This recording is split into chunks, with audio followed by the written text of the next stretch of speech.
egyetlen kötetben a Magyarföld Kárpát-medencei történetiségének és a jelenének a lényegét felvázolja, megragadja. Nos, milyen lényegre gondoltak a szerzők?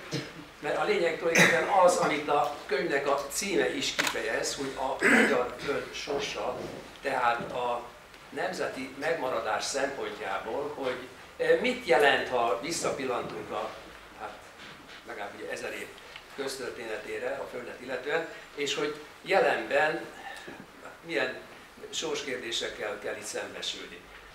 És ezekről a mezővárosokról annak idején Kubinyi, Orosz István és többiek történeti statisztikai adatok mutatják meg, hogy életképtelenek. Egy város életképtelen. Ma Európa lakosságának 60-80%-a urbánus körülmények között él, és Európa lakossága gyorsan fogy. És ezt a legújabb ökológiai irodalom, a biofília elméletével azt bizonygatja, ha az ember és a természet közötti kapcsolat megszakad, akkor annak demográfiai és egyéb következményei lesznek. Azzal a magas szintű, a természet kincseit magas szinten kiaknázó magyar mezőgazdasággal, amire csodaként beszélnek a középkori források, hogy itt van a világon a legtöbb gyümölcs, a legtöbb hal, a legfinomabb, és stb. Tehát egy igenis nagyon magas szintű,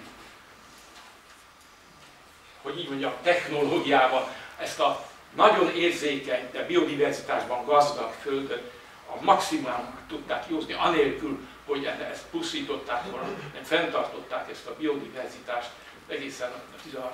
században. Azt hiszem, hogy nem a sokaság tesz nagy dolgokat, és a kovász sem azért van, hogy a kenyér tömegét adja, úgyhogy nagyon nagy megtiszteltetésnek veszem, hogy jelenlegi szerzőtársakkal együtt én is néhány gondolatot elmondtam. És ezek a körülmények annál inkább furcsák, mert hogy hát valóban nemzetbiztonsági ügyről van itt szó. Láttuk, a történelemben is meghatározta a magyarság sorsát, egyáltalán egy nép sorsát, hogy milyen a viszonya a földdel, és kinek a kezében van ez a föld. És ez még inkább így van manapság, egyre inkább így lesz, nyugodtan prognosztizálhatjuk. Azt látjuk, hogy a nemzetek biztonsága egyre inkább, hogy haladunk előre a korban, nem a honvédség állapotától függ, bár az sem mindegy, hogy 10%-osa van egy hadseregnek, ahogy ezt annak idején 2010-ben a kormány volt kénytelen megállapítani, de alapvetően nem ez határozza meg a nemzetek biztonságát, hanem az, hogy ki tud élelmezés és élelmiszerbiztonságot garantálni, ki tud környezetbiztonságot garantálni, ki tudja biztosítani a népe számára az energiaellátás biztonságát, ki tud visszavonulási terepet a városnak például biztosítani, egy regenerálódási környezetet biztosítani. Ezek a nemzetbiztonság kérdések. És azok, akik az ehhez szükséges erőforrásokat a kezükben tartják, azok egyre inkább monopól helyzetbe kerülnek. Na ez a csata zajlik itt. A kálcium tartalom 62 óta 30-50%-kal csökkent, a mezőgazdasági termékekre, tehát most már a konkrét megtermelt termékekre értem. A vastartalom az 3-4% és 20% közötti csökkenés. 42-ben a burgonyának 110 mg volt a vastartalma. Tudják mennyi ma? 5. Na most akkor nézzünk körül a családba.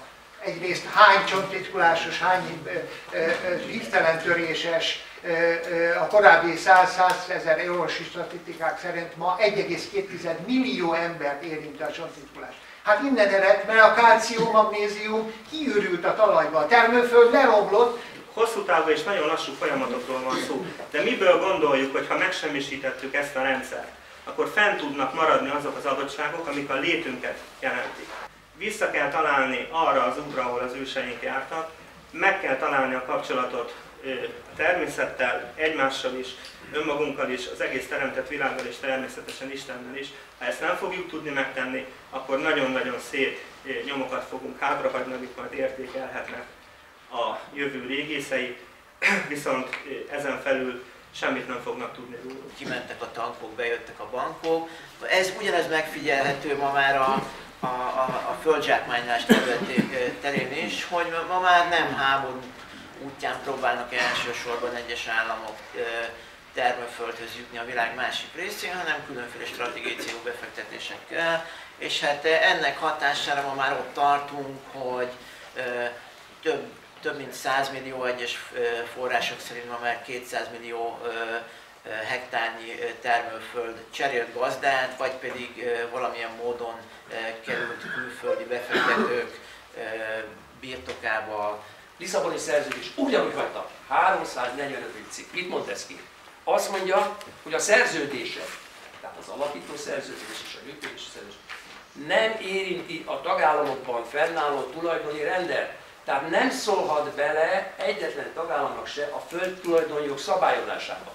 Tehát ha ebben nem egyezik bele egy ország, és azt mondja, hogy nem akarom elveszteni a földnevet, mert jogtalanul minősítették tőkének, akkor ezzel ellen lehet és kell is tenni.